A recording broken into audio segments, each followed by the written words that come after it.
श्री देवेंद्र कुमार अमार हाँ अखंड भूया महासभा केंद्रीय कमिटी कार्यकारी सभापति। आज प्रकृत पक्षे आम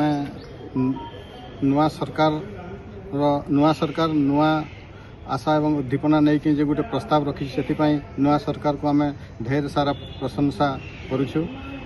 आमर आसबार मुख्य उद्देश्य है नुआ सरकार रे गोटे प्रस्ताव अच्छी नूतन ब्लॉक पुनर्गठन से हिसाब से आम करमुंडा ब्लॉक रे आमर एरिया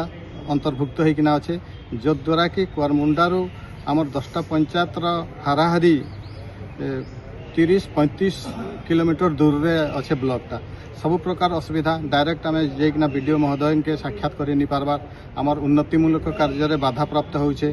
एते दूर गोटे जेईटे आसबे कि वीडियो आसबे आमर एरिया भी सुपरविजन कर नहीं पार्बार आमर पाखापाखी गोटे